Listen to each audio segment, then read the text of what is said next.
সুপ্রিয় শিক্ষার্থীবৃন্দ, জাতীয় বিশ্ববিদ্যালয়ের অনলাইন ক্লাসে সবাইকে স্বাগত জানাচ্ছি।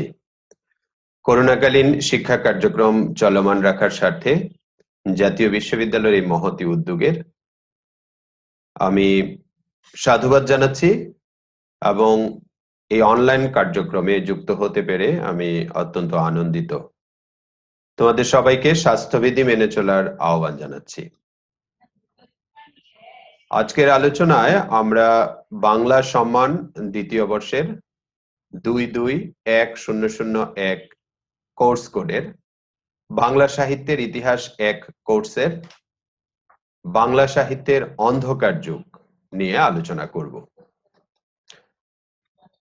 ক্লাস উপস্থাপনায় রয়েছে শাহ মোহাম্মদ মাহফুজুল বারী, সহযোগী অধ্যাপক ও বিভাগীয় প্রধান, বাংলা বিভাগ, শহীদ স্মৃতি সরকারি কলেজ, মুক্তাগাছা, ময়মনসিংহ। বাংলা সাহিত্যের ইতিহাস 1 কোর্সের একটি অন্যতম আলোচ্য বিষয় বাংলা সাহিত্যের অন্ধকার যুগ। ইতিহাসের বেশ কিছু বিতর্কিত বিষয় রয়েছে, অমীমাংসিত বিষয় রয়েছে, তার মধ্যে অন্ধকার যুগ একটি। আমরা এর আগের ক্লাসে আলোচনা করেছিলাম বাংলা সাহিত্যের যুগ বিভাগ। সেটি নিয়েও মতভেদ ছিল, কিন্তু অধিকাংশ গবেষক একমত হয়েছেন যে বাংলা সাহিত্যের ইতিহাসকে 3টি ভাগে ভাগ করা যায়। প্রাচীন যুগ 650 থেকে 1200 খ্রিস্টাব্দ, মধ্যযুগ 1200 থেকে 1800 খ্রিস্টাব্দ এবং আধুনিক যুগ 1801 থেকে বর্তমান সময় পর্যন্ত। এই মতামতে মোটামুটি সবাই একমত হয়েছেন। কিন্তু তারপরও দেখা গেছে সুনীতি কুমার চট্টোপাধ্যায়ের নেতৃত্বে একটি দল, একটি বড় অংশই দ্বিধা বিভক্ত হয়েছে। তারা দেখা গেছে যে 950 থেকে সাহিত্যের যাত্রা শুরুর কথা বলেছেন, কিন্তু প্রাচীন যুগের শেষ সীমা যেটি, সেটিতে তারা আবার দ্বিমত করেননি। তো আমরা দেখেছি যে আমাদের এই যে যুগ বিভাগ, সেখানে মধ্যযুগের যাত্রা শুরু হয়েছে 1201 থেকে। অধিকাংশ গবেষকই বলছেন 1201 থেকে 1800 খ্রিস্টাব্দ পর্যন্ত সময়টি মধ্যযুগ। এবং এই যে 1201 থেকে 1800 খ্রিস্টাব্দের শুরুতে 150 বছর সময় দেখা গেছে যে কোনো সাহিত্য, শিল্প মান সমৃদ্ধ সাহিত্য বা প্রামাণ্য কোনো গ্রন্থ, যেমন প্রাচীন যুগে চর্যাপদ পাওয়া গিয়েছে অথবা মধ্যযুগের শুরুতে শ্রীকৃষ্ণ কীর্তন পাওয়া গিয়েছে, তেমন কোনো গ্রন্থ পাওয়া যায়নি। যে কারণে অনেকেই এই সময়টিকে অন্ধকার যুগ বলেছেন। এই অন্ধকার যুগের পক্ষে বিপক্ষে মতামত, অন্ধকার যুগ কি, কাল পরিসীমা, এইরকম নামকরণ কেন হলো, এবং শুধু কি অন্ধকার যুগ বলেছেন নাকি আরো আরো কোনো নামে এটা অভিহিত করা হয়েছে সে বিষয়, এবং এই যে অন্ধকার বলা হচ্ছে, এই অন্ধকারের পিছনে দায়টি কার। আমরা জানি সাহিত্যে সমাজ প্রতিফলিত হয়, সাহিত্যে অর্থনীতি, রাজনীতি, নানান ধরনের বিষয় আশয় প্রতিফলিত হয়ে থাকে। আমরা দেখব তখনকার রাজনৈতিক পটভূমি কি ছিল। আমাদের যে গবেষকগণ ইতিহাস নিয়ে কাজ করেছেন, তাদের কারা অন্ধকার যুগকে স্বীকার করেছেন এবং অন্ধকার যুগের জন্য কাদেরকে দায়ী করেছেন, সেটা যেরকম দেখব পক্ষে মতামতগুলো। আবার যারা এর বিপক্ষে মতামত দিয়েছেন, অন্ধকার যুগকে অস্বীকার করেছেন বা অন্য নামে বলতে চেয়েছেন, অথবা অন্ধকার যুগের দায় একটি পক্ষ, মানে বঙ্গ বিজয় যে মুসলমানদের মধ্য দিয়ে সংগঠিত হয়েছিল, সেই মুসলমানদের দিকে যে দায়টি ছুড়ে দেওয়া হয়েছে, সেটার বিপক্ষে তারা মত দিয়েছেন। আমরা এই উভয় পক্ষের মতামতকে পর্যালোচনা করার জন্য যে মতামতগুলো দিয়েছেন সেগুলোর যৌক্তিকতা আমরা বিচার করব। সেক্ষেত্রে আমরা দেখব সংস্কৃত ভাষার কিছু সাহিত্যের নমুনা রয়েছে, আরবি ফার্সি সাহিত্যের কিছু নমুনা রয়েছে, এই কাল পরিসীমার মধ্যে পাওয়া যাচ্ছে। যদি বলা হয় যুদ্ধ, বিগ্রহ, অশান্তি, হত্যাযজ্ঞ, নারকীয়তা এগুলোর জন্য সাহিত্য রচিত হয়নি, তাহলে তো শুধু বাংলা সাহিত্যের ক্ষেত্রে নয়, সেটি অপরাপর সাহিত্যের ক্ষেত্রে, অপরাপর ভাষার সাহিত্যের ক্ষেত্রেও হওয়ার কথা ছিল। কিন্তু আমরা দেখি সংস্কৃত বেশ কিছু গ্রন্থ পাওয়া যায়, আরবি ফার্সি বেশ কিছু গ্রন্থ পাওয়া যায়। এই যে যুক্তিগুলো, এই যুক্তিগুলো আমরা পর্যালোচনা করে আমরা আমাদের একটি মতামত উপস্থাপনের চেষ্টা করব, যেটা আজকের এই আলোচনার শেষে তোমরা জানতে পারবে। আমরা কাল পরিসীমাটি দেখছি 1201 থেকে 1350 খ্রিস্টাব্দ, বাংলা সাহিত্যের তথাকথিত অন্ধকার যুগ। তো শুধু কি অন্ধকার যুগ বলা হচ্ছে? কেউ কেউ এটাকে বলছেন অবক্ষয়ের যুগ, কেউ কেউ বলছেন সন্ধি যুগ বা যুগ সন্ধি কাল, মানে প্রাচীন যুগ এবং মধ্যযুগের একটি যুগ সন্ধি বা সন্ধি যুগ হিসেবে এই সময়টিকে চিহ্নিত করছেন। প্রাচীন যুগ শেষ হচ্ছে 1200 খ্রিস্টাব্দে এবং মধ্যযুগ শুরু হচ্ছে 1201 থেকে। এই যে সময়টি এবং এরপরে রাজনৈতিক পালাবদল, বঙ্গ বিজয়, মুসলমানদের আগমন, এখানকার হিন্দুদের সাথে তাদের যে দ্বন্দ্ব সংঘাত, অথবা নতুন একটি পরিবেশে এসে অভ্যস্ত হওয়ার যে ব্যাপার, নতুন ধর্ম, নতুন সংস্কৃতির সাথে যে সমন্বয়ের ব্যাপারটি, সেটি ঘটতে সময় নিয়েছে 150 বছরের যে সময়সীমাটি, সেটাকে কেউ কেউ বলছেন বন্ধা যুগ। আবার অন্ধকারের একটি প্রতিশব্দ হলো তমসা, সেই তমসা থেকে তারা বলছেন তামস যুগ। কেউ যেহেতু সাহিত্য পাওয়া যাচ্ছে না, এই জন্য এই সময়টাকে বলছেন সাহিত্য শূন্যতার যুগ। আবার কেউ কেউ বলছেন না, এটা সৃজ্যমান সাহিত্যের যুগ বা প্রস্তুতির যুগ। যে কোনো বিষয় শুরু করার আগে যেমন একটি প্রস্তুতির দরকার পড়ে, তখনকার সাহিত্যিকগণ যেন সেই প্রস্তুতিটা নিচ্ছেন। সৃজ্যমান সাহিত্যের যুগ বা প্রস্তুতির যুগ বলা হচ্ছে যেটাকে। অথবা কেউ কেউ বলছেন বাংলা ভাষার ভিত্তি গঠন বা পটভূমি রচনার যুগ। এরকম বিভিন্ন নামে এটিকে অভিহিত করা হয়েছে। কিন্তু অন্ধকার বলা হচ্ছে, অন্ধকার যেমন আলোর অনুপস্থিতি, সাহিত্য প্রতিটি সাহিত্য গ্রন্থই এক একটি আলোক খণ্ড, এক একটি প্রদীপ হয়ে আমাদের আলোকিত করছে। যেহেতু আমরা ওই সময় বাংলা ভাষার তেমন কোনো প্রামাণ্য গ্রন্থ আমরা পাই না, সে কারণে এই সময়টিকে অন্ধকার যুগ বলেছেন। এই অন্ধকারী তমসা, এই অন্ধকারী অবক্ষয়, অন্ধকারী বন্ধা। আবার যারা এটাকে অন্ধকার যুগ না বলে বলতে চাচ্ছেন যুগসন্ধি অথবা সৃজ্যমান সাহিত্য বা প্রস্তুতির যুগ অথবা ভিত্তি গঠনের যুগ, তারা আবার সেটাকে একটু সহজভাবে, একটু ভিন্নভাবে দেখার চেষ্টা করেছেন। আর এই জন্য যদি বঙ্গ বিজয়কে দায়ী করা হয়, সেটার বিপক্ষে তারা অবস্থান নিয়েছেন। কেন সেটা নিলেন, বা যারা বলছেন বঙ্গ বিজয় এটার জন্য দায়ী, সেই জন্য আমাদের ফিরে তাকাতে হয় তখনকার রাজনৈতিক পটভূমির দিকে। আমরা জানি যে রাজনীতির বিষয়গুলো প্রতিফলিত হয় সাহিত্যে। আর প্রাচীন যুগ, মধ্যযুগে দেখা গেছে রাজা রাজরাদের পৃষ্ঠপোষকতা, বিশেষ করে মধ্যযুগের সাহিত্য চর্চার ক্ষেত্রে রাজা রাজরাদের পৃষ্ঠপোষকতার ব্যাপারগুলো ছিল। আমরা রামায়ণ মহাভারত থেকে শুরু করে সেই পদ্মাবতী অথবা সাইফুল মুলুক বদিউজ্জামাল, সেগুলোর ক্ষেত্রে আমরা দেখেছি যে তখনকার সময়ের যে রাজা রাজরা বা মন্ত্রী আমাত্য, তারা সরাসরি পৃষ্ঠপোষকতা দিয়েছেন কবিদেরকে। এবং কবিদের এই পৃষ্ঠপোষকতা অনেক কাজে দিয়েছে তাদের সৃজনশীল সাহিত্য কর্মে থাকতে। তাহলে রাজনীতির একটি বড় ভূমিকা রয়েছে সাহিত্যের ক্ষেত্রে। রাজনৈতিক যে পালাবদল, সেটার ক্ষেত্রেও সাহিত্য, যে হিন্দুরা সাহিত্য চর্চা করছিলেন, সংস্কৃতের প্রতি তাদের একটি প্রবল পক্ষপাত ছিল। আমরা এর আগের যে যুগ বিভাগের ক্লাসটি করেছি সেখানে আলোচনা করেছি চর্যাপদের প্রাপ্তিটা কেন নেপালে হলো। সেক্ষেত্রে আমরা বলেছিলাম যে এখানে ব্রাহ্মণ্যবাদের অত্যাচারে অতিষ্ঠ হয়ে এখান থেকে হরিণ হরিণীর রূপকে যেরকম করে নেপালে চলে গিয়েছে, তেমনি বঙ্গ বিজয়ের ক্ষেত্রেও একটা পক্ষ দোষী করতে চান মুসলমানদের। তাহলে আমরা দেখি সেই সময় কি ঘটেছিল, কেমন ঘটনা যেটার জন্য মুসলমানদেরকে এভাবে দায়ী করা হচ্ছে। বঙ্গ বিজয় কবে হয়েছিল সেটা নিয়েও মতভেদ রয়েছে। তখনকার একেবারে অকাট্য প্রমাণ পাওয়া যায় না। আমরা দেখি কেউ বলছেন এটি 1201 খ্রিস্টাব্দে, আবার এরকম মত পাওয়া যায় দু একজন বলেছেন এটা 1202 খ্রিস্টাব্দে। অধিকাংশের মতামত হলো 1203 অথবা 1204। তাহলে এই যে চারটি খ্রিস্টীয় বর্ষকে সামনে রেখে আমরা ধরতে পারি মহাকালের যে পরিসীমা 1201 থেকে সেটা 2, 3, 4 মতান্তর হতে পারে। মানে সুনির্দিষ্ট কোন সময় ইখতিয়ারউদ্দিন মোহাম্মদ বখতিয়ার খলজি বঙ্গ বিজয় করেছিলেন সেটা এখনো অমীমাংসিত, কিন্তু 1 থেকে 4-এর মধ্যে যে হয়েছিলেন এটা মোটামুটি সবাই একমত হয়েছেন। তুর্কি সেনাপতি তার দিগ্বিজয়ী যে সাহসী বীর, তার সম্পর্কে তোমরা পড়েছো প্রথম বর্ষে যখন বাংলা দেশের ইতিহাস তুমি পড়েছো, সেখানে বঙ্গ বিজয় সম্পর্কে বিস্তারিত আলোচনা করা হয়েছে। সেখানে তোমরা জেনেছো যে তখনকার সেন বংশের শেষ রাজা লক্ষণ সেন এই বঙ্গ রাজ্যের অথবা গৌড়ের অথবা নদিয়াতে তিনি সিংহাসনে আসীন ছিলেন। তিনি বয়োবৃদ্ধ ছিলেন এবং যখন বখতিয়ার খলজির দিগ্বিজয়ীর কথা চতুর্দিকে ছড়িয়ে পড়েছে, যখন বখতিয়ার বিহার জয় করেছেন, বঙ্গ বিজয়ে তিনি আসতে পারেন, আক্রমণ হতে পারে, এজন্য লক্ষণ সেনের যে পদস্থ কর্মকর্তা যারা, আমির উমরা যারা অথবা তার যে মন্ত্রী আমাত্য যারা, তারা তাকে ছেড়ে পদস্থরা পলায়ন করেছে। তিনি কিছু সংখ্যক সৈন্য এবং কিছু সংখ্যক পদস্থ ব্যক্তিদেরকে নিয়ে তখনও ক্ষমতা আঁকড়ে ছিলেন। কিন্তু দেখা গেছে লক্ষণ সেনের এই যে ক্ষমতা আঁকড়ে থাকার প্রচেষ্টা, সেটি ব্যর্থ করে দিয়েছে আমাদের ইখতিয়ার উদ্দিন মোহাম্মদ বখতিয়ার খলজি, বঙ্গবিজয়ের যে তুর্কি সেনাপতি।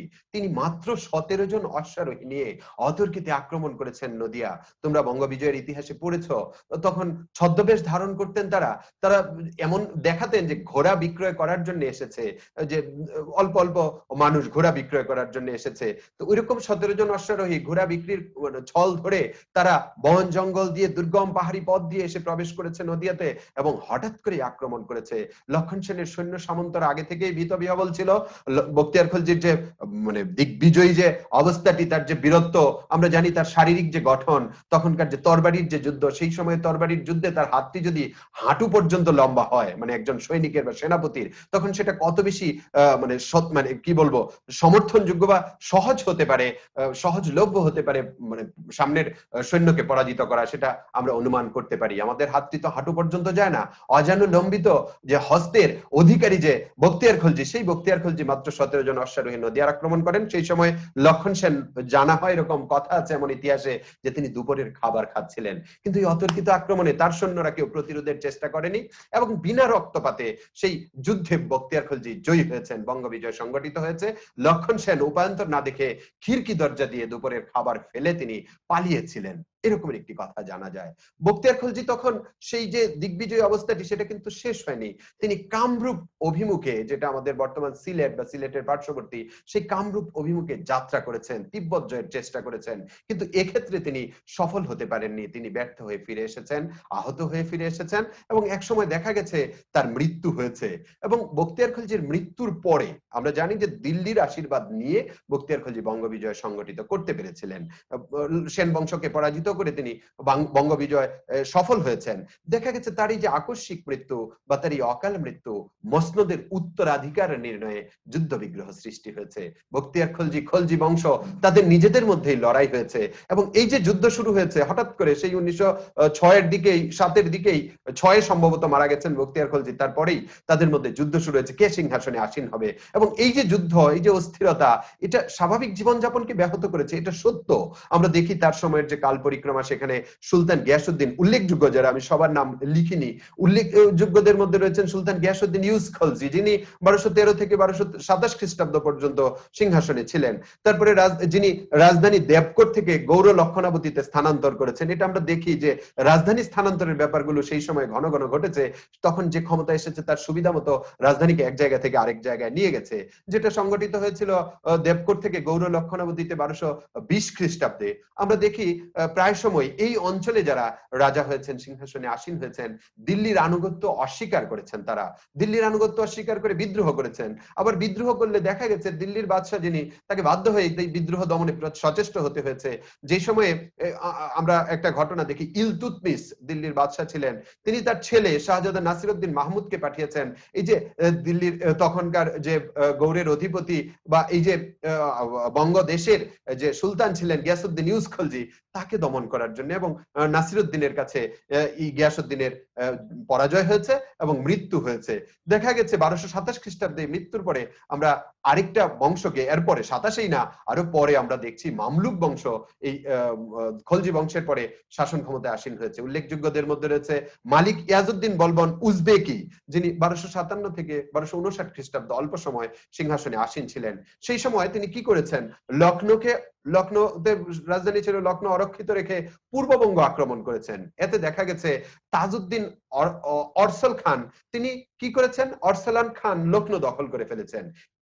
যখন ইয়াজউদ্দিন এই খবর শুনেছেন, তিনি ফিরে এসেছেন লখনৌতে এসে অরসলানের সাথে যুদ্ধে লিপ্ত হয়েছেন এবং ইয়াজউদ্দিন তখন অরসলানের সাথে যুদ্ধে পরাজিত হয়েছেন, মৃত্যুবরণ করেছেন। তারপরে আমরা দেখি বলবন বংশের রুকনুদ্দিন কায়কাউস সিংহাসনে আসীন হয়েছেন 1291 খ্রিস্টাব্দে। মাঝখানে আরো ছোট ছোট ছিল। তো কায়কাউস যখন সিংহাসনে আসীন হয়েছেন, তিনি 1291 আসীন হয়ে 1301 খ্রিস্টাব্দ পর্যন্ত ছিলেন। বলবন বংশেরই আরেক শাসক শামসুদ্দিন ফিরোজ শাহ 1301 থেকে 1322 খ্রিস্টাব্দ পর্যন্ত ছিলেন। এবং যে তখনকার সময়ে যে সিংহাসন অদল বদল বা প্রধান প্রধান যে নগরী বা ক্ষমতাশালী যে নগরীগুলো, সেগুলোর মধ্যে লখনৌ, সাতগা যেটা সপ্তগ্রাম, তোমরা কপালকুণ্ডলার মধ্যে যে সপ্তগ্রামের কথা পাও, নবকুমারের বাড়ি যেখানে, আবার সোনারগাঁ, এই সোনারগাঁয়ের কথা তোমরা ইসাখার 12 ভূঁইয়াদের যে কাহিনী সেখানে পেয়েছো। এই লখনৌ, সাতগা ও সোনারগাঁর একচ্ছত্র অধিপতি ছিলেন শামসুদ্দিন ফিরোজ শাহ। তার পরবর্তীতে দেখা গেছে শামসুদ্দিন ইলিয়াস শাহ প্রধান প্রধান শাসকদের মধ্যে অন্যতম, যে 1342 খ্রিস্টাব্দ থেকে 1357 পর্যন্ত তিনি সিংহাসনে আসীন ছিলেন। আমরা দেখছি যে আমাদের যে কাল পরিসীমা, সেই 1201 থেকে শুরু করে 1350, এই 150 বছরের মধ্যে প্রধান যারা, তাদের নামগুলো আমরা দিতে পারলাম। এই সময়সীমার মধ্যে, কাল পরিসীমার মধ্যে যে যুদ্ধ বিগ্রহগুলো হয়েছে, মুসলমানে যুদ্ধ হয়েছে অধিকাংশ ক্ষেত্রেই। নিজেদের ক্ষমতায় বসার জন্য, নিজেদের শাসনের অধিকারী হওয়ার জন্য তারা দেখা গেছে এই যুদ্ধগুলো করেছে, এবং এই যুদ্ধগুলো করতে গিয়ে যে রক্তপাত ঘটেছে, তাদেরই রক্ত ঝরেছে। আর যেটি হয়েছে, সংস্কৃতির যে সংঘাতটি হয়েছে, সামাজিক যে সংঘাতটি হয়েছে, সেই সময়ের হিন্দু যারা এখানকার প্রভাবশালী ছিলেন, প্রতাপশালী ছিলেন, জমিদার ছিলেন, তাদের সাথে দেখা গেছে লড়াই হয়েছে। সুফি দরবেশদের, হিন্দু ভূস্বামীদের সাথে লড়াই হয়েছে, এবং সেটার সংখ্যাটা তুলনামূলকভাবে অত বেশি নয় মুসলমানে যতটা লড়াই হয়েছে। আর কেন্দ্রের সাথে লড়াই হয়েছে খুব কম, হাতে গোনা সম্ভবত 5টি। এই যে রাজনৈতিক পালাবদল, রাজনৈতিক পটভূমিকা, সেই পটভূমিকাতে দেখে আমাদের যে গবেষক যারা সাহিত্যের ইতিহাস লিখেছেন, বাংলা সাহিত্যের ইতিহাস নিয়ে গবেষণা করেছেন, তারা বিভিন্ন মতামত দিয়েছেন। তারা এই যে সাহিত্যের অনুপস্থিতি, সেই সাহিত্যের অনুপস্থিতি, সাহিত্য শূন্যতা, 150 বছরে যে প্রামাণ্য গ্রন্থ ওরকম পাওয়া যাচ্ছে না, এই জন্য বঙ্গবিজয়, ইখতিয়ারউদ্দিন বখতিয়ার খলজি এবং মুসলমান তাদেরকে দায়ী করেছেন। তাদের এই যে দায়বদ্ধতা, তারা যে এই যে দায়ী করলেন, তাদের এই দায়ী করার পেছনে দেখা গেছে যে বিষয়টি প্রধানভাবে দেখা গেছে যে তারা দেখাতে চাচ্ছেন আমাদের যে মুসলিম কর্তৃক বঙ্গবিজয় আমাদের জন্য কি বলবো অভিশাপ হয়েছে। যেমন ডক্টর সুকুমার সেন মন্তব্য করেছেন এরকম তার গ্রন্থের মধ্যে, বলছেন মুসলমান অভিযানে দেশের আক্রান্ত অংশে বিপর্যয় শুরু হয়েছিল। তার বর্ণনাটা এরকম যে মুসলমানরা যখন সিংহাসনে আসীন হয়েছে, যে জায়গাটি দখল করেছে, সেখানে বিপর্যয় সংগঠিত হয়েছে, মানুষের জীবন অতিষ্ঠ হয়েছে, তারা হিন্দুদের উপর নিপীড়ন নির্যাতন করেছে, মন্দির ভেঙেছে, দেবতাদের মূর্তি ভেঙেছে, মসজিদ তৈরি করেছে। এজন্য মানুষের মধ্যে আতঙ্ক ছড়িয়ে পড়েছে, তারা সাহিত্য রচনা করতে পারেনি। গোপাল হালদার তিনি মতামত দিচ্ছেন, বাংলার জীবন ও সংস্কৃতি তুর্ক আঘাতে ও সংঘাতে, ধ্বংসে, অরাজকতায় মূর্ছিত অবসন্ন হয়েছিল। খুব সম্ভব কেউ কিছু করবার মতো, সৃষ্টি করবার মতো প্রেরণাই পায়নি। তিনি বলছেন, বাংলাদেশের উপর দিয়ে বারংবার হরণকারী বৈদেশিক তুর্কিদের নির্মম অভিযান প্রবল ঝড়ের মতো বয়ে যায় এবং প্রচন্ড সংঘাতে তৎকালীন শিক্ষা, সাহিত্য, সভ্যতা সমস্তই বিনষ্ট, বিলুপ্ত হয়ে যায়। তাহলে গোপাল হালদারও সুকুমার সেনের মতোই মতামত দিচ্ছেন, এবং তার মতামতেও মুসলমানদের প্রতি বা তুর্কি বিজয়ের প্রতি, বঙ্গ বিজয়ের প্রতি, ইখতিয়ারউদ্দিন বখতিয়ার খলজির প্রতি দোষটি এসেছে।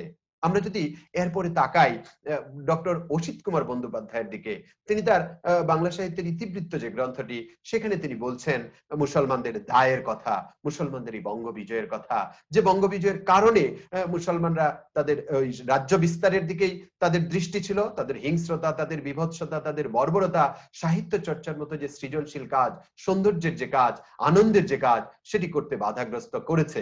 সেটাতে তিনি বলছেন, শারীরিক বল, সমর কুশলতা ও বিভৎস হিংস্রতার দ্বারা মুসলমানেরা অমানসিক বর্বরতার মাধ্যমে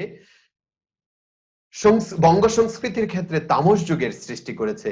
বর্বর শক্তির নির্মম আঘাতে বাঙালি চৈতন্য হারিয়েছিল, এবং পাঠান, খিলজি, বলবন, মামলুক, হাবশি সুলতানদের চন্ডনীতি, ইসলামী ধর্মান্ধতা ও রক্তাক্ত সংঘর্ষে বাঙালি হিন্দু সম্প্রদায় কূর্ম বৃত্তি অবলম্বন করে কোন প্রকারে আত্মরক্ষা করেছিল। অসিত কুমারের একটি শব্দ কূর্ম বৃত্তি, তোমরা বুঝতে পারবে কিনা আমি জানি না। ওই যে মুখ বের করে আবার লুকিয়ে ফেলে, কচ্ছপ যেরকম বিপদ দেখলে মাথাটা বের করে, আবার যখন বিপদ শেষ হয়ে যায়, বিপদ না দেখলে বের করে, স্বাভাবিক পরিস্থিতিতে সে বের করতে চায়, কিন্তু যখন সেটা আবার কোনো আঘাত আসে, শঙ্কা দেখা দেয়, তখন মুখটা লুকিয়ে নেয়। হিন্দুরা ওরকম করে কোনো মতে কচ্ছপের মতো নিজেকে লুকিয়ে রেখে আত্মরক্ষা করেছিল। এটা অসিত কুমার বন্দ্যোপাধ্যায়ের মতামত। তাহলে এখানেও মুসলমানদের দোষটি আমরা দেখতে পাচ্ছি। আবার ভূদেব চৌধুরী তিনি বলছেন, বাংলার মাটিতে রাজ্য লিপ্সা, জিঘাংসা, যুদ্ধ, হত্যা, আততায়ীর হস্তে মৃত্যু, নারকীয়তার যেন সীমা ছিল না। তিনি আরো বলছেন, স্বভাবতই জীবনের এই বিপর্যয় লগ্নে কোন সৃজন কর্ম সম্ভব হয়নি। এরকম আরো অনেক মতামত আমরা পাই। এমনকি আমাদের অন্য আরেক ক্ষেত্রে, বিভিন্ন ক্ষেত্রে সাহিত্যের সৃষ্টি, ভাষার সৃষ্টি, যুগ বিভাগের ক্ষেত্রে যিনি গুরুত্বপূর্ণ মতামত দিয়েছেন, তাকে আমরা অনুসরণ করে থাকি, ডক্টর মোহাম্মদ শহীদুল্লাহ। তিনিও বলছেন এই যে ১৫০ বছর এটা অন্ধকার যুগ। যদিও ডক্টর মোহাম্মদ শহীদুল্লাহ এটার জন্য মুসলমানরাই দায়ী, মুসলমানদের কারণে এই ব্যাপারটি ঘটেছে, সেটাতে একমত হননি। ডক্টর আহমদ শরীফও সেটাতে দ্বিমত পোষণ করেছেন। এরকম অনেকেই আছে, এটার পক্ষে যে রকমের মতামত দিয়েছেন, এটার বিপক্ষেও মতামত দিয়েছেন। আবার কেউ কেউ দেখা গেছে যে সমন্বয়ের চেষ্টা করেছেন, বিস্ময় প্রকাশ করেছেন। আমরা তেমনি একজন সাহিত্যিক গবেষকের কথা জানি, যিনি ডক্টর হুমায়ুন আজাদ। তিনি লাল নীল দীপাবলি নামে চমৎকার একটি গ্রন্থ লিখেছেন, যেটাতে বাংলা সাহিত্যের জীবনী প্রকাশিত হয়েছে। বাংলা সাহিত্যের সেই যাত্রা শুরু থেকে বিভিন্ন সময়ের যে প্রধান প্রধান সাহিত্যগুলো, সেগুলো সম্পর্কে তিনি বর্ণনা দিতে গিয়ে বলছেন ১৫০ বছরের যে অন্ধকার শিরোনামে যে প্রবন্ধটি, সেখানে তিনি বলছেন যে অন্ধকার যুগ আমাদের কাছে এক বিস্ময়। অন্ধকার যুগ যে সময়টাকে বলা হচ্ছে, সেটা একটা বিস্ময়কর যুগ। মুসলমানদের যে দায়ী করা হচ্ছে, সেটা নিয়ে তার মতামত রয়েছে, পরে তিনি দ্বিমত প্রকাশ করেছেন। কিন্তু এখানে তিনি বলছেন এই সময়টা বাংলা সাহিত্যের কৃষ্ণ গহ্বর, অন্ধকার, কৃষ্ণতা, কালো ঢেকে আছে বাংলা সাহিত্যের যে আকাশ, সেটাকে। এই কৃষ্ণ গহ্বরে আমরা কোনো আলো দেখতে পাই না। তিনি চর্যাপদ থেকে শুরু করে প্রতিটি সাহিত্য বস্তুকে বলছেন একটি আলোকখণ্ড, একটি হীরকখণ্ড, যে সাহিত্যগুলো দ্যুতি ছড়ায়। যেহেতু এই ১৫০ বছরের মধ্যে আমরা কোনো সাহিত্য বস্তু পাই না, সেই সময়টিকে কৃষ্ণ গহ্বর বলছেন। কালো একটি গর্তের সাথে তুলনা করেছেন এই সময়টিকে।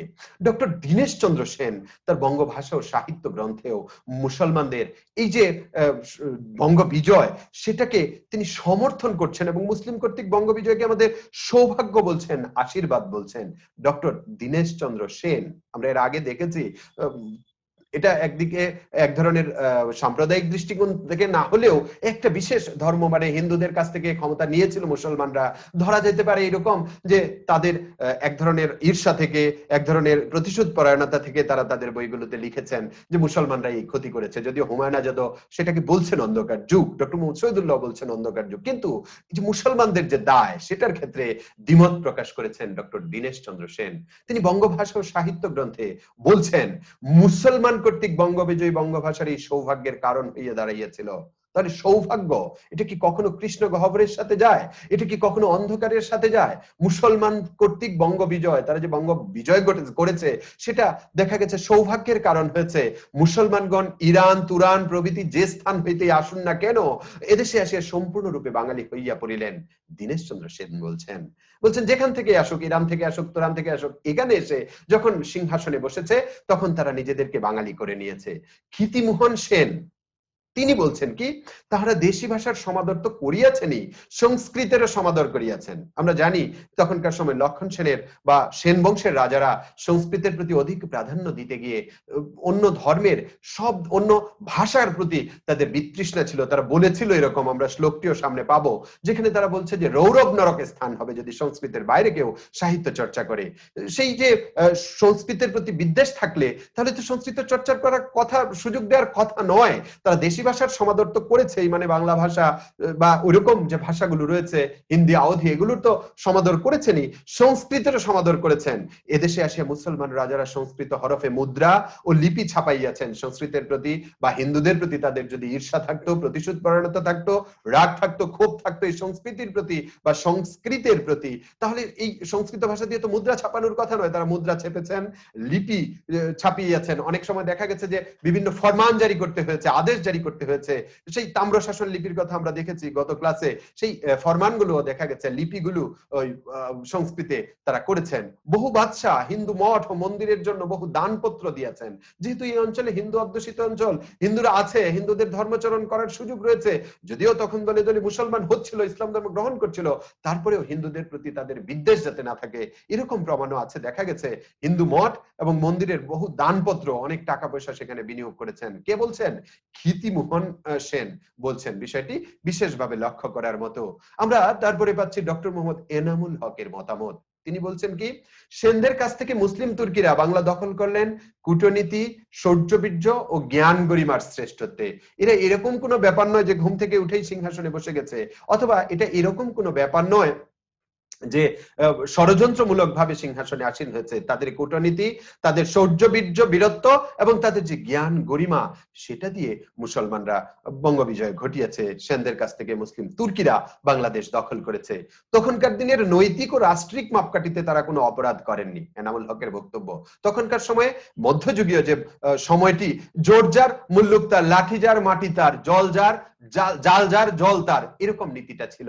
তখন যার ক্ষমতা আছে সে তার পাশের রাজ্যে আক্রমণ করে সেটা দখল করেছে। এরকম অজস্র উদাহরণ রয়েছে, সেটা সেনামলে যেমন রয়েছে, পালামলেও রয়েছে, বা পরবর্তীকালেও দেখা গেছে। শুধু এই অন্ধকার যুগের যে কাল পরিসীমা, তথাকথিত অন্ধকার যুগ বা অবক্ষয়ের যুগ বা সৃজ্যমান সাহিত্যের যুগ আমরা যেভাবেই বলি, সেই সময়ে যে এই যুদ্ধ বিগ্রহগুলো হয়েছে তা কিন্তু নয়। তারপরেও এরকম যুদ্ধ বিগ্রহ হয়েছে, ভাইয়ে ভাইয়ে লড়াই হয়েছে, পুত্র পিতা পুত্র লড়াই হয়েছে, পিতাকে বন্দী করেছে অনুগত পুত্ররা সিংহাসনে আসীন হওয়ার জন্য, বোন ষড়যন্ত্র করেছে ভাইয়ের সাথে, স্ত্রী ষড়যন্ত্র করেছে স্বামীর সাথে। এরকম অজস্র উদাহরণ আমরা মোগল আমলে আমরা দেখতে পাই, সুলতানি আমলে আমরা দেখতে পাই। এখানে যে বিষয়গুলো, এই যে তখনকার নীতি নৈতিকতা বা রাষ্ট্রীয় যে কাঠামো মাপকাঠি, সেটাতে মুসলমানরা কোনো অপরাধ করেনি বলছেন ডক্টর মোহাম্মদ এনামুল হক। তিনি বলছেন, ফলে নির্যাতিত নিগৃহীত মানুষের প্রাপ্য ইসলামী মর্যাদা পেল। নিগৃহীত মানুষের কথা ইঙ্গিত করছেন ডক্টর এনামুল হক, যে তখনকার সময় যে চতুর্বর্ণ ভেদ প্রথা যেটি ছিল, হিন্দুদের মধ্যে ব্রাহ্মণরাই সবকিছু করবে, ধর্মগ্রন্থে, বিবাহ শাদীতে, উপাসনালয়ে ব্রাহ্মণরাই যাবে, নিচু শ্রেণী শূদ্ররা তার অধিকারী পাবে না, বৈশ্য বা কি বলে ব্রাহ্মণ শূদ্র ক্ষত্রিয়রা অথবা বৈশ্যরা সেখানে যেতে পারবে না, শূদ্ররা তো প্রশ্নই আসে না, শুধু ব্রাহ্মণরা। এই যে ব্রাহ্মণ্যবাদ, সেটাতে মানুষ যে নিগৃহীত ছিল, নিপীড়িত ছিল, তারা তাদের নিজেদের মানুষের প্রাপ্য মর্যাদাটি পেল। ইসলামে যে শান্তির ধর্ম, ইসলাম যে বলে ইসলাম শান্তির পতাকা তোলে, ইসলাম শব্দের অর্থই শান্তি, এবং সেখানে উঁচু নিচু কোনো ভেদাভেদ নাই, বাদশা থেকে ফকির সকলে ভাই ভাই, সেই যে আপ্তবাক্যটি, সেই স্লোগানটি, সেটা তাদেরকে আকৃষ্ট করেছে, মানুষ তাদের মর্যাদাটি পেয়েছে। তিনি বলছেন, সংস্কৃতের দৈব আসন টলে গেল, ফার্সি এসে তার স্থান দখল করলো। আমরা জানি যে তুর্কি শাসকেরা এসে ফার্সিকে রাজভাষা, রাজকীয় ভাষা, মানে প্রশাসনিক ভাষায় পরিণত করলেন। তখন সংস্কৃত চারদিকে ছেয়ে ছিল, সংস্কৃতের বাইরে কোনো চিন্তা করা যাচ্ছিল না, সেটা পাপের পর্যায়ে ছিল, সেটা দমিত হলো, টলে গেল, মানে আগের অবস্থানে আর থাকলো না। ফার্সি এসে সেই জায়গাটি, প্রশাসনিক ভাষা, রাজার ভাষা, রাজকীয় ভাষা, সরকারি ভাষা যখন হলো, তখন ফার্সি সেই জায়গাটি দখল করলো। আর বাংলা ভাষা সাহিত্য তার আপন ভূমে পুনঃ প্রতিষ্ঠিত হলো, নিজের ভূমিতে প্রতিষ্ঠিত হয়েছে। আমরা যে শ্লোকের কথা বলছিলাম, রৌরব নরকের জায়গা হবে, এই যে মানে ব্রাহ্মণ্যবাদ বা সংস্কৃতের প্রতি যে বিশেষ অনুগ্রহ ছিল সেন বংশের রাজাদের, হিন্দু রাজাদের, সেটার একটি শ্লোক এখানে আমরা উদ্ধৃত করেছি, যেখানে বলা হচ্ছে, অষ্টাদশ পুরাণানি রামস্য চরিতানি চ ভাষায়ং মানব শ্রুতা রৌরবং নরকং ব্রজেত। এই শ্লোকের অর্থটা দাঁড়ায় এরকম, অষ্টাদশ পুরাণে বলা হচ্ছে যে যদি সংস্কৃতের বাইরে কেউ অন্য ভাষায় সাহিত্য চর্চা করে, সেই ভাষার প্রতি শ্রদ্ধা প্রদর্শন করে, সেই ভাষার সাহিত্য সংরক্ষণ করে, তাদের প্রতি রৌরব নরক যাবে, মানে তারা তাদের যে পরকালীন যে বিষয়টি, তারা একেবারে, আমরা যেটাকে মুসলমানরা হাবিয়া দুজক বলি, দুজকের মধ্যে সবচেয়ে কঠিন, সবচেয়ে শাস্তিপূর্ণ যে দুজকটি, সেটাতে জায়গা হবে। এই রৌরব নরকটা হলো সেই হাবিয়া দুজকের অনুরূপ, সেই হাবিয়া দুজকে জায়গা হবে। তাহলে এই যে ব্রাহ্মণ্যবাদ, এই যে সংস্কৃতের প্রতি অন্ধ আনুগত্য, সেটা থেকে বের হয়ে আসলো যখন ফার্সি আসলো, যখন তুর্কি বিজয় হলো। ডক্টর সুকুমার সেন ওখানে অন্ধকার যুগ বলছেন, মুসলমান কর্তৃক বঙ্গবিজয়কে তিনি দোষারোপ করেছেন, কিন্তু সেই আলোচনাতেই এক পর্যায়ে তিনি গিয়ে আবার স্বীকার করছেন, মুসলমানরা যে শুধু হিন্দুদের উপর অত্যাচার করে নাই, হিন্দুদেরকে সুযোগ সুবিধাও দিয়েছে, হিন্দুদের সহযোগিতা নিয়েছে, একসাথে কাজ করেছে, রাজ্য শাসন করেছে। কি বলছেন ডক্টর সুকুমার? তিনি বলছেন, রাজ্য শাসনে ও রাজ্য ব্যবস্থায়, এমনকি সৈন্যাপত্যেও হিন্দুর প্রাধান্য সুপ্রতিষ্ঠিত ছিল।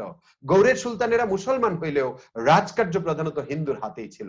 তাহলে দেখা গেছে ওই সময়ের যে সেনাপতি, আমরা সেনাপতি মানসিংহের কথা জানি, তোমরা মানসিংহ ভবানন্দ উপাখ্যান পড়বে, সেখানে দেখবে মানসিংহকে পেয়েছ।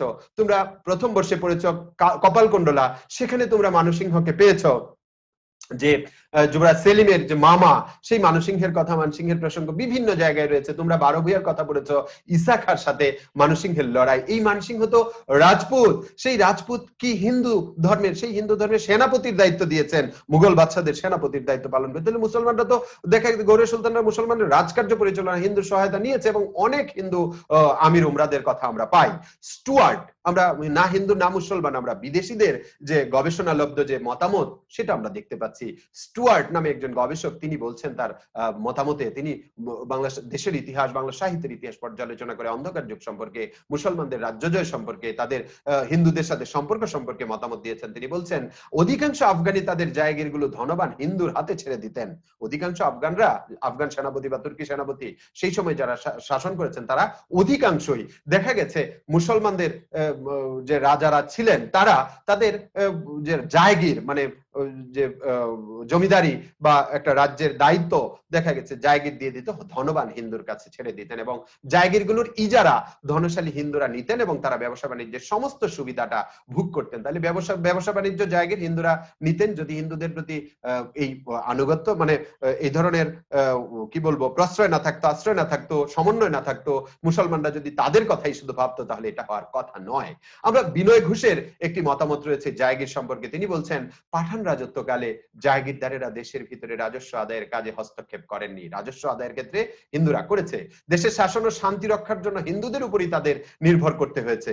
আমরা আগের যে মতামত এবং বিনয় ঘোষের এই মতামতটা আমরা পাশাপাশি দেখছি, একই রকম মতামত, হিন্দুদের উপর নির্ভরতা, হিন্দুদেরকে নিয়ে কাজ করা, রাজ্য শাসন করা। আবার যদুনাথ সরকার বলছেন, বখতিয়ার খলজি যার ব্যাপারে বলা হচ্ছে যে তুর্কি বিজয় আক্রান্ত অঞ্চলে রক্তপাত, বর্বরতা, নিষ্ঠুরতায় সৃষ্টি করেছিল, মানুষের মধ্যে অশান্তি সৃষ্টি করেছিল, বখতিয়ার খলজির ব্যক্তিগত যে বৈশিষ্ট্য সেটি সম্পর্কে যদুনাথ সরকার নামে ঐতিহাসিক বলছেন বখতিয়ার রক্ত পিপাসু ছিলেন না, অকারণে প্রজাদের উপরে উৎপীড়ন কিংবা ব্যাপক বিধ্বংসে তার কোনো আগ্রহ বা আনন্দ ছিল না। তাহলে বখতিয়ার খলজি ব্যক্তিগতভাবে, যিনি বঙ্গবিজয় সংগঠিত করেছেন, তিনি ব্যক্তিগতভাবে এই হিংস্র বা নিষ্ঠুর মানুষের অত্যাচার নিপীড়ন করতে তিনি অভ্যস্ত বা তিনি পছন্দ করতেন না। ডক্টর হুমায়ুন আজাদ তার একটা জায়গায় অন্ধকার যুগ বলেছেন, কৃষ্ণ গহ্বর বলেছেন, কিন্তু এখানে এই কারণে যে মুসলমানদেরকে দায়ী করা হচ্ছে সেটার বিপক্ষে গিয়ে তিনি বলছেন, ডক্টর হুমায়ুন আজাদ তার লাল নীল দীপাবলিতে বলছেন 150 বছরের রক্তপাত চলতে পারে না। 150 বছর টানা রক্তপাত হয়েছে, এটা বিশ্বাসযোগ্য নয়। তাহলে মানুষ রইল কি করে? যে বলা হচ্ছে মুসলমানরা এগুলো করেছে, রক্তপাত করেছে, হিংসা, হানাহানি, বর্বরতা দিয়ে, নিষ্ঠুরতা দিয়ে সব অশান্তিপূর্ণ করে দিয়েছে, তাহলে মানুষ টিকলো কি করে, বাঁচলো কিভাবে? মুসলমানরা তো বাঙালিদের মারার জন্য আসেনি, তারা এসেছিল রাজত্ব করতে। হুমায়ুন আজাদ বলছেন কৃষ্ণ গহ্বর, কিন্তু এই জন্য মুসলমানদের যখন দায়ী করা হচ্ছে তিনি দ্বিমত প্রকাশ করে বলছেন, যুক্তি দিচ্ছেন, তারা তো এসেছিল রাজত্ব করতে, প্রজা না থাকলে রাজা কিসের? তারা তো মুসলমান মানে এখানকার মানুষদের উপর শাসন করতে এসেছে। এছাড়া পরবর্তীকালে দেখা গেছে মুসলমান রাজারা বাংলা সাহিত্যকে বেশ উৎসাহ দিচ্ছে, এমনকি হিন্দু ধর্ম নির্ভর যে সাহিত্য গ্রন্থ রামায়ণ, মহাভারত, সেগুলো অনুবাদের ক্ষেত্রে পৃষ্ঠপোষকতা দিয়েছে মুসলমান রাজারা। সেটার দিকে ইঙ্গিত করে আমাদের হুমায়ুন আজাদ বলছেন যে মুসলমান রাজারা বাংলা সাহিত্যকে বেশ উৎসাহ দিচ্ছে। যারা পরে সাহিত্য সৃষ্টিতে উৎসাহ দিল তারাই আগে সাহিত্যকে দমিয়ে দিয়েছিল, এরকম হতে পারে না। তাহলে আমরা দেখছি যে মুসলমানরা পরবর্তীতে বাংলা সাহিত্যের চর্চার জন্য, বাংলা সাহিত্যের বিকাশের জন্য চেষ্টা করেছেন, পৃষ্ঠপোষকতা দিয়েছেন। তারা আগে এরকম মুসলমানদেরকে অত্যাচার নিপীড়ন করেছেন, এটা গ্রহণযোগ্য নয়, সমর্থনযোগ্য নয়। আমরা যদি এই যে যুদ্ধ বিগ্রহের যে সময়কালটি, সেই সময়কালটিকে যদি আমরা একেবারে সূক্ষ্ম ইতিহাসের বিশ্লেষণ দিয়ে আমরা দেখি, তাহলে আমরা দেখতে পাই যে কখনো 6 মাস, কখনো 1 মাস, কখনো 2 মাস, কখনো 1 বছর, কখনো 1.5 বছর, এরকম যে 150 বছরের কাল পরিসীমা, সেই পুরো সময়ের যুদ্ধ বিগ্রহ। যুদ্ধ তো আর এরকম না যে 150 বছর জুড়েই শুধু যুদ্ধই হয়েছে, মারামারি হয়েছে, তা কিন্তু নয়। একজন সিংহাসন থেকে গেছে, আরেকজন এসছে, আবার রাজ্য পরিচালিত হয়েছে। এর মধ্যে বিদ্রোহীরা আগে যারা পরাজিত হয়েছে তারা অথবা নতুন কেউ বিদ্রোহ করেছে, তখন তার সাথে লড়াই হয়েছে, সংঘাত হয়েছে। দিল্লি থেকে বিদ্রোহ যখন হয়েছে বাংলাদেশে বা বঙ্গদেশে, তখনকার বাংলা ভাষাভাষী অঞ্চলে, তখন দিল্লি থেকে সৈন্য এসেছে, দমন করার জন্য যুদ্ধ হয়েছে, হয় পরাজিত হয়েছে, না হলে আবার ফিরিয়ে দিয়েছে। এরকম ঘটনা ঘটেছে। 2 মাস, 1 মাস, 15 দিন, 1 বছর, 1.5 বছর, সব মিলে যে সময়টি আছে 150 বছরের মধ্যে সর্বমোট সবগুলোকে যোগ করলে দেখা যায় যে 15 থেকে 20 বছর মাত্র এই অশান্তি ছিল, যুদ্ধ বিগ্রহ ছিল। আর যে বংশের যে শাসনকাল, যারা শাসক ছিলেন তাদের মধ্যে খলজি বংশ 1203 থেকে 1227 পর্যন্ত শাসন করেছেন, তাদের 4 জন সিংহাসনে আসীন ছিলেন। মামলুক বংশে 1227 থেকে 1282 পর্যন্ত তারা শাসন করেছেন, তাদের 21 জন সিংহাসনে ছিলেন। বলবন বংশ যেটি 1282 থেকে 1301, তাদের 2 জন শাসক ছিলেন। এই যে গৌড়ের অধিপতি বা বঙ্গদেশের অধিপতি, আমাদের যে বাংলা ভাষাভাষী অঞ্চলের এই যে বঙ্গ বিজয় বলতে যেটি ঘটেছে, সব মিলে 27 জন সুলতান গৌড়ের অধিপতি ছিলেন। কয়েকজন বাদে প্রায় সবারই অস্বাভাবিক মৃত্যু হয়েছে, কারো আততায়ীর হাতে, কারো সরাসরি যুদ্ধে, কারো দেখা যায় দুর্গে ষড়যন্ত্রমূলক ভাবে। খুব কম সংখ্যক রয়েছে তারা নিজেদের স্বাভাবিক মৃত্যুটি পেয়েছে। তাহলে যুদ্ধ বিগ্রহ হানাহানির মধ্য দিয়ে ক্ষমতার পালাবদলটি ঘটেছে, কিন্তু ক্ষমতার পালাবদল ঘটার সাথে সাথে আবার যুদ্ধ শুরু হয়ে গেছে ব্যাপারটি তা নয়। সব মিলে 15 থেকে 20 বছর। আর এই যুদ্ধগুলো দেখা গেছে জাজনগর, কামরূপ, ত্রিহুত, এই যুদ্ধ ছাড়া সব যুদ্ধই প্রায় মুসলমান মুসলমান, মানে ওই বলবন বলবন, বলবন মামলুক, খলজি মামলুক অথবা মামলুক মামলুক এরকম নিজেদের মধ্যেই সিংহাসনে আসীন হওয়া নিয়ে ক্ষমতার দ্বন্দ্ব, শাসনের দ্বন্দ্ব, নিজের আধিপত্য বিস্তারের দ্বন্দ্ব সেটি হয়েছে। যে কারণে শুধু হিন্দুদের উপর অত্যাচার করেছে এটা গ্রহণযোগ্য নয়। মাত্র 5টি যুদ্ধ হয়েছে দিল্লির সঙ্গে, যেটা আমরা এর আগেও বলেছি, উল্লেখ করেছি। আমরা জানি যে যুদ্ধ বিগ্রহ হলে সাহিত্য রচিত হয়নি, অশান্তি হয়েছে, মানুষ সাহিত্য রচনার মতো সুযোগ পাননি, মানসিক অস্থিরতা ছিল। এই যে কথাটি, এটার বিপক্ষেও আমাদের একটি পর্যবেক্ষণ রয়েছে। যারা মতামত দিয়েছেন তাদের পর্যবেক্ষণে তারা বলছেন যে দুঃখবোধের মধ্য দিয়েই তো সাহিত্য রচিত হয়। এরকম অজস্র উদাহরণ রয়েছে আমাদের অধিকাংশ সাহিত্যের মধ্যেই দেখা যায় দুঃখ, কষ্ট, যন্ত্রণা, বেদনার কথা রয়েছে। এই দুঃখবোধের মধ্য দিয়ে সাহিত্য রচিত হয়। তাহলে যুদ্ধ বিগ্রহ কিভাবে অশান্তির কারণ হয়? আর অশান্ত হলেই যে সাহিত্য রচিত হবে না ব্যাপারটি তো তা নয়। প্রথম বিশ্বযুদ্ধ, দ্বিতীয় বিশ্বযুদ্ধ যখন সংগঠিত হয়েছে তখনও পৃথিবীর সেই যুদ্ধ আক্রান্ত দেশগুলোতে সাহিত্য রচিত হয়েছে। এমনকি আমাদের মুক্তিযুদ্ধ যখন সংগঠিত হয়েছে দীর্ঘ 9 মাস, সেই সময় কি আমরা সাহিত্য পাইনি? সেই সময়ের সাহিত্যের কথা কি আমরা জানি না? আমরা কি সেই সময়ের হাঙ্গর নদী গ্রেনেড পড়িনি? আমরা কি বন্দি শিবির থেকে আমরা পড়িনি? 71-এর দিনগুলির কথা কি আমরা ভুলে গেছি? আমরা কি সেই সময়ে যে উদ্বুদ্ধ করার জন্য যে কথিকাগুলো স্বাধীন বাংলা বেতার কেন্দ্র থেকে প্রচার হচ্ছিল সেগুলোতে কি আমরা সাহিত্য বস্তু পাই না? এমনকি 71-এর চিঠি নামে যে অসাধারণ গ্রন্থটি সম্পাদিত হয়েছে এখন, সেই যে চিঠিগুলোতে যে সাহিত্য বস্তু, সেই সাহিত্য বস্তুর কথা আমরা ভুলে যেতে পারি? আমরা যদি ধরি এই যে এখন চলছে করোনা কাল, একটা অস্থির সময়, যখন প্রথম এসেছে করোনা, আতঙ্ক, অদৃশ্য এক শক্তি সারা পৃথিবীবাসীকে আতঙ্কিত করেছে, আক্রান্ত করেছে, হতাশাগ্রস্ত করেছে, কিন্তু এই সময়ও কি সাহিত্য রচিত হয়নি? হয়েছে। কিন্তু সেই সাহিত্য রচনা বন্ধ থাকেনি। এখনো কবিতা রচিত হচ্ছে, গান রচিত হচ্ছে, গল্প রচিত হচ্ছে, প্রবন্ধ, উপন্যাস হচ্ছে, যেখানে করুণার কথাগুলো আসছে। তাহলে অশান্তি বা যুদ্ধ বিগ্রহ সাহিত্য রচনার বাধাগ্রস্ত করে, সাহিত্য রচনা করতে দেয় না, শূন্যতার সৃষ্টি হয়, সেটা ঠিক নয়। আমরা দেখি সেই সময়ের কিছু গ্রন্থ অন্য ভাষায় রচিত হয়েছে। শূন্য পুরাণ রামাই পণ্ডিতের, যেটা চম্পুকাব্য, গদ্য পদ্য মিশ্রিত চম্পুকাব্য, সেটা এই সময় রচিত হয়েছে। যদিও গবেষকরা বলছেন এটা প্রাচীন যুগের। এটার মধ্যে একটি অংশ পাওয়া যায় নিরঞ্জনের রুশমা বা কলিমা জলাল। সেই নিরঞ্জনের রুশমাতে দেখা গেছে তখনকার সময়ের যে এই যে তুর্কি কর্তৃক বঙ্গ বিজয়, হিন্দুদের যে অবস্থা, এটার প্রসঙ্গ এসেছে। যে কারণে প্রাচীন যুগের নিদর্শন হিসেবে শূন্য পুরাণকে বলা হল। নিরঞ্জনের রুশমাটি আমরা পাই মধ্যযুগের শুরুতে। এই যে সময়টি সাহিত্য শূন্যতার বলা হচ্ছে, এই সময় পাওয়া যায়। শেখ সুবোধয়া হলায়দ মিশ্রের ধর্মপ্রচারমূলক কাব্য, সেই ধর্ম পূজার যে কাব্য, যেখানে দেখা গেছে মুসলমানদের হিন্দুদের পূজা, মানে হিন্দুদের রক্ষা করার জন্য বর্ণনা দেওয়া হয়েছে, সেই গ্রন্থগুলোতে আমরা দেখতে পাই এই সময়ের কাল পরিসীমায় রচিত হয়েছে। সংস্কৃত বেশ কিছু গ্রন্থ, যেমন শ্রীধর দাসের সদুক্তি কর্ণামৃত বা অর্জুন মিশ্রের মহাভারত প্রদীপিকা বা রামচন্দ্র কবি ভারতীর বৃত্ত রত্নাকর পঞ্জিকা, বৃত্তমালা, ভক্তি শতক, সময়কালগুলো পাশে দেওয়া আছে, দেখতে পাচ্ছ। নারায়ণের হিতুপদেশ অথবা মদনের পরিজাত মঞ্জরি অথবা জিমুত বাহন দায়ভাগ, শ্রীকণ্ঠ দত্তের কুসুমাবলী অথবা প্রায়শ্চিত্ত বিবেক, দীপকলিকা অথবা শ্রাদ্ধ বিবেক, মালা, সর্বাঙ্গ সুন্দর, বর্ণরত্নাকর, এই সংস্কৃত গ্রন্থগুলো এই কাল পরিসীমার মধ্যেই রচিত হয়েছে। আমরা দেখি আরবি ফার্সি বেশ কিছু গ্রন্থের কথা, সাহিত্য চর্চা আমরা দেখি এই সময়টির মধ্যেই হয়েছে। সময়কালটি পাশে দেওয়া রয়েছে। কাজী রুকনুদ্দিন সমরকন্দি তিনি হাউজুল হায়াত অথবা বাহারুল হায়াত লিখেছেন। শরফুদ্দিন আবু তাওয়ামা মাকামাত নামে গ্রন্থ লিখেছেন 13 শতকের শেষার্ধে। কামালি করিম মাজুমি খানি ফি আইনাল মানি 14 শতকের প্রথমার্ধে লিখেছেন। শামসুদ্দিন দবির কাসিদা লিখেছেন, যেটি 14 শতকের শেষার্ধে প্রকাশিত হয়েছে। অথবা অজ্ঞাত একজন কবির নামি হক নামে একটি গ্রন্থ পাওয়া যায়, যেটি 1293 খ্রিস্টাব্দে প্রকাশিত হয়। তাহলে এগুলো তো এই কাল পরিসীমার মধ্যেই। তাহলে সংস্কৃত গ্রন্থ, আরবি ফার্সি গ্রন্থ পাওয়া যাচ্ছে, তাহলে বাংলা সাহিত্য গ্রন্থ কেন পাওয়া যাচ্ছে না? সংস্কৃতে রচিত হলে এই অঞ্চলেই রচিত হয়েছে, এখানেই প্রকাশিত হয়েছে, আরবি ফার্সি রচিত হয়েছে, প্রকাশিত হয়েছে, তাহলে বাংলা সাহিত্যের কি ব্যাপারটি ছিল, সেই ব্যাপারটির দিকে আমরা দৃষ্টি আকর্ষণ করতে চাই। তাহলে সাহিত্য পাওয়া গেল না কেন? যদি বলা হয় যারা বলছেন যে এটা সাহিত্য শূন্যতার যুগ নয়, অন্য সাহিত্যের গ্রন্থ পাওয়া যাচ্ছে, তাহলে বাংলা কেন পাওয়া গেল না? সেটার জবাবে আমরা বলতে পারি, বা এই যুক্তিগুলো তারা যেটা দিয়েছেন সেটাকে যদি আমরা গ্রন্থবদ্ধ করি, একত্রিত করি, তাহলে দেখি যে সংরক্ষণের অভাবে এটা হয়েছে। আমরা সংরক্ষণের অভাব বলছি এই কারণে, কারণ আমাদের চর্যাপদ পাওয়া গেছে নেপালের রাজগ্রন্থাগারে, কিন্তু শ্রীকৃষ্ণ কীর্তন পাওয়া গেছে মাটির ঘরে। মাটির ঘরে যখন পড়ে আছে, মাটিতে উই পোকা প্রথম দিকের 1 পাতা, পিছনের দিকের 1.5 পাতা 2 পাতা, বা প্রথম দিকের 2 পাতা, মলাট গুলো, কভার গুলো, পুঁথির যে পাণ্ডুলিপির শুরু শেষ পাওয়া যায় না। কোনোটা উই পোকার পেটে গেছে, কোনোটা কীট পতঙ্গ খেয়ে ফেলেছে, হয়তো ঘূর্ণিঝড়ে উড়ে গেছে, যেটা আমরা পরে দেখেছি।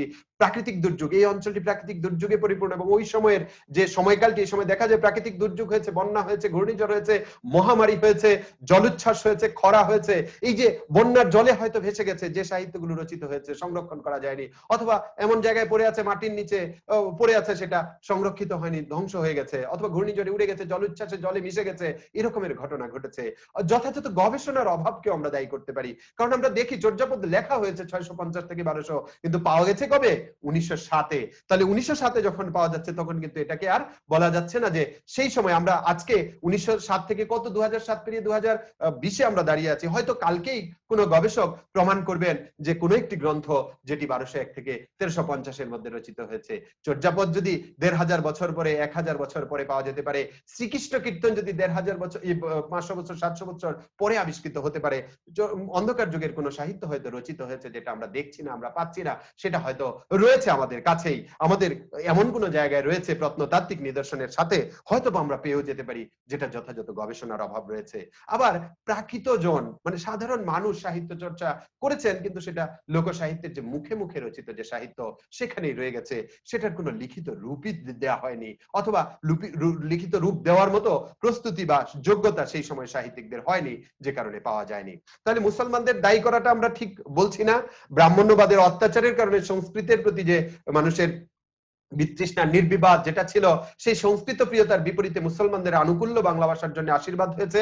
আমরা কৃত্তিবাসী রামায়ণ, অথবা ইউসুফ জুলেখা শাহ মোহাম্মদ শগীরের, অথবা অনুবাদ সাহিত্যের যে পরাগালী মহাভারত, ছুটিখানি মহাভারত, অথবা আলাউলের যে সাহিত্য চর্চা যেটা করেছি মাগন ঠাকুরের মাধ্যমে আমরা দেখেছি, এগুলোর দিকে যদি লক্ষ্য করি, তাহলে দেখি মুসলমানরা সাহিত্যের ক্ষেত্রে আশীর্বাদ হয়ে এসেছেন, তারা পৃষ্ঠপোষকতা দিয়েছেন। তাহলে হুমায়ুন আজাদের যে বক্তব্য, পরে যারা সহযোগিতা করলেন, শুরুতে তারা কেন অসহযোগিতা করবেন, সেই প্রশ্নটির পক্ষে আমাদের অবস্থান চলে যায়। আমরা দেখি যে আলোচনাটি আজকে করলাম, তাহলে সেখানে আধুনিক যুগের একটি কাল পরিসীমা সম্পর্কে তোমরা জানতে পারলে, আধুনিক যুগটা কি সেটা জানতে পারলে। এটা কি শুধু আধুনিক যুগ নাকি অন্য কি কি নামে ডাকা হয় সেটাও তোমরা জানতে পেরেছো। তখনকার রাজনৈতিক পটভূমি সম্পর্কে জেনেছো, এর পক্ষে কারা অবস্থান নিয়েছেন এবং কি মতামত দিয়েছেন সেটা যেমন জেনেছো, বিপক্ষে কারা মতামত দিয়েছেন, কি অবস্থান নিয়েছেন সেটাও তুমি জানতে পেরেছো। আর কেন এই অবস্থাটি ঘটেছে সেটার কারণও তোমরা অনুসন্ধান করেছো। সংস্কৃত, আরবি, ফার্সি সাহিত্য চর্চার নমুনাও তোমরা পাচ্ছ তালিকা আকারে। আবার তুমি এই যে সার্বিকভাবে যে মতামতগুলো রয়েছে, সেই মতামতগুলো পর্যালোচনা করে তোমার নিজের মতামত উপস্থাপন করার একটি যোগ্যতাও তুমি অর্জন করতে পেরেছো আজকের আলোচনা থেকে। তো আমার বিশ্বাস, যদি তুমি মনোযোগ দিয়ে ক্লাসটি শুনে থাকো, আমার সাথে থেকে থাকো, তাহলে তুমি এই আলোচনা থেকে যে প্রশ্নগুলো হয় সব প্রশ্নের উত্তর দিতে পারবে। আমি কিছু প্রশ্ন এখানে দিয়েছি সম্ভাব্য প্রশ্নাবলীতে। প্রথমে যে অতি সংক্ষিপ্ত প্রশ্ন, জ্ঞানমূলক, তথ্যমূলক, যে অন্ধকার যুগের কাল পরিসীমা কত, মানে 1201 থেকে 1350, অথবা কলিমা জালাল কার রচনা, সেখানে রামাই পণ্ডিতের কথা আসবে। আবার সংক্ষিপ্ত প্রশ্নে যেমন অন্ধকার যুগ কি, সংজ্ঞাটি দিতে হবে। এ যুগের পক্ষে কারা মতামত দিয়েছেন, অথবা এ যুগের বিপক্ষে কারা মতামত দিয়েছেন, নামগুলো। তামস যুগের রাজনৈতিক পটভূমি সংক্ষিপ্ত পরিসরে আসতে পারে। অন্ধকার যুগে রচিত সংস্কৃত গ্রন্থ অথবা আরবি ফার্সি গ্রন্থ তালিকা আসতে পারে। অন্ধকার যুগে সাহিত্য না পাওয়ার কারণগুলো চিহ্নিত, আমরা যেরকম কারণগুলো চিহ্নিত করেছি। আর রচনামূলক প্রশ্নের ক্ষেত্রে তোমরা এরকম প্রশ্ন পেতে পারো যে অন্ধকার যুগ কি, এ যুগ, তুমি কি বাংলা সাহিত্যে এই যুগের অস্তিত্ব স্বীকার করো, তোমার মতামতের পক্ষে যুক্তি দাও। মানে তুমি যদি স্বীকার করো তাহলে সেটার পক্ষে দেবে, যদি স্বীকার না করো তাহলে সেটার পক্ষে দেবে। তো আমরা আজকের আলোচনায় যে সিদ্ধান্তে গিয়েছি, আমরা কিন্তু অন্ধকার যুগ স্বীকার করছি না। এটি সমন্বয়ের যুগ, এটি প্রস্তুতির যুগ, এটি যুগসন্ধিকাল, এটা বন্ধা যুগ হতে পারে, কিন্তু অন্ধকার বলতে একেবারে কিছুই না অন্ধকার। এবং সেটার জন্য, যদিও অন্ধকার আমরা স্বীকার করলেও, সেটার জন্য মুসলমানদের কোনোভাবে দায়ী করা চলে না। আমরা অনেকগুলো যুক্তি দিয়েছি। এবং দ্বিতীয় যে প্রশ্নটি রচনামূলকে রয়েছে, বড় প্রশ্ন আকারে যেটা আসে, যে অন্ধকার যুগ সম্পর্কে বিভিন্ন পণ্ডিতদের মতামত পর্যালোচনা করে তোমার মতামত, নিজস্ব মতামত, আমার মনে হয় না যে এটা পারতে তোমাদের কোনো অসুবিধা হবে। এবং এক্ষেত্রে তোমাদের যে বইগুলো সহযোগিতা করতে পারে সেই বইগুলোর একটি তালিকা আমি এখানে দিয়েছি। অসিত কুমার বন্দ্যোপাধ্যায়ের বাংলা সাহিত্যের সংক্ষিপ্ত ইতিবৃত্ত, আহমদ শরীফের বাঙালি বাংলা সাহিত্য, ওয়াকিল আহমেদের বাংলা সাহিত্যের পুরাবৃত্ত, গোপাল হালদারের বাংলা সাহিত্যের রূপরেখা, মোহাম্মদ এনামুল হকের মুসলিম বাংলা সাহিত্য, মোহাম্মদ শহীদুল্লাহর বাংলা সাহিত্যের কথা, সুকুমার সেনের বাংলা সাহিত্যের ইতিহাস এবং হুমায়ুন আজাদের লাল নীল দীপাবলি বা বাংলা সাহিত্যের জীবনী। এই গ্রন্থগুলো যদি তুমি সংগ্রহ করো, পড়তে পারো, তাহলে এই বিষয় সম্পর্কে তোমাদের আর জানা বোঝার বাইরে কিছুই থাকবে না বলে আমার বিশ্বাস। তোমাদের সহযোগিতা হবে। এতক্ষণ পর্যন্ত তোমরা যারা আমার এই আলোচনা শুনেছো, তোমাদের সবাইকে ধন্যবাদ জানিয়ে, করোনাকালে তুমি স্বাস্থ্যবিধি মেনে চলবে সেই আহ্বান জানিয়ে, জাতীয় বিশ্ববিদ্যালয় কর্তৃপক্ষের প্রতি কৃতজ্ঞতা প্রকাশ করে আজকের মতো আমি আমার ক্লাস এখানেই শেষ করছি। পরবর্তীতে আবারও তোমাদের সাথে ক্লাসে দেখা হবে। সেই ক্লাসগুলোতে যুক্ত থাকার আহ্বান জানিয়ে আমি আজকের মতো এখানেই শেষ করছি। আল্লাহ হাফেজ।